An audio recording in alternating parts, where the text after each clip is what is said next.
Hello everyone. So in this video, we're going to talk about how to track time by the project or by the client. Maybe you're doing this because you're an agency who bills your client by the hour. Maybe you just want to understand the time spent better. Either way, we're going to show it to you in this video.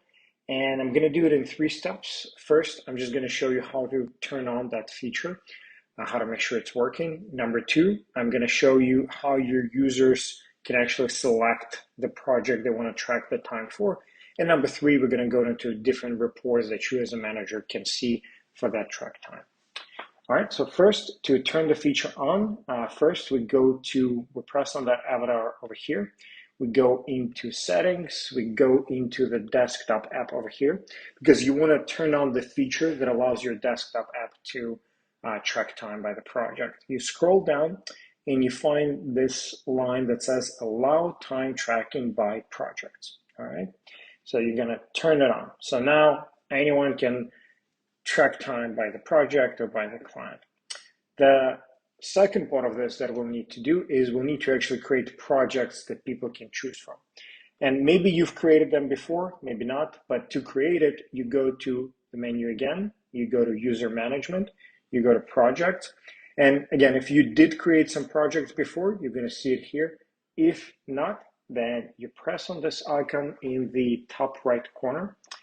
Then you start typing the name. So let's do a name that is client project A. Client project A.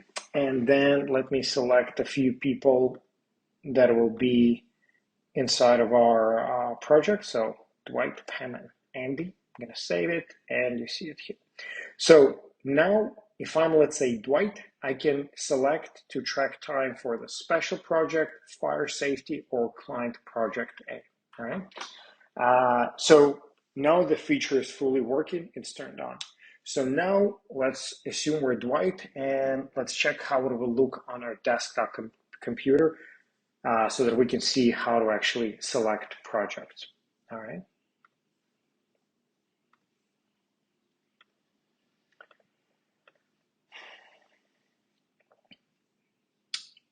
All right, so now we're on our desktop computer. So for Mac computers, you'll always have our app at the top.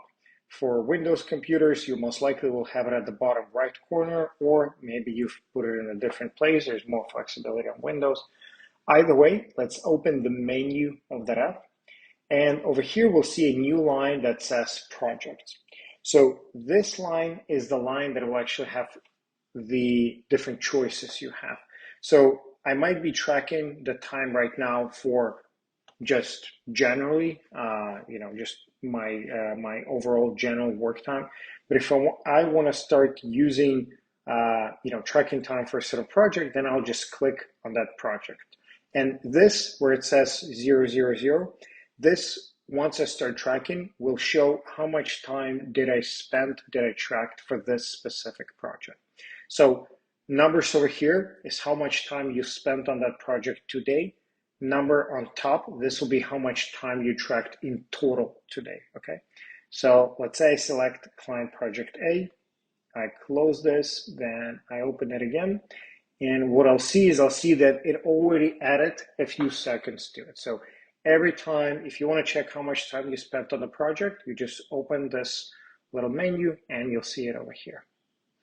Now let's go back to our dashboard to see what kind of reports can we do inside of that time section. All right, so we're back at our dashboard. So let's now go into the time section. So we've already started tracking time by the project. So on this view, we can already get some information about the projects. So by default, it's grouped by the user, right? But you can, and in this view, you can select the users that track time for different projects.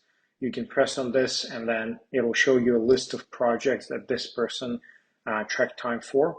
Or alternatively, what you can do is you can select group by the project, and then it's going to basically, each line is by default a project, but similarly, you can expand that line to see who inside of those projects track time for that project. So you have 2 ways, by user, by project, and If you want, after that, you can also press on the download button and it will download this report as a spreadsheet that, you can do whatever you want with it. So 3 steps: turn it on first, then start tracking, and then go to the time section to actually see the different reports about the time spent. And that's it. Hope that makes sense. And as always, if you have any questions, just shoot them to us at team@intelligus.com. Thank you. Bye-bye.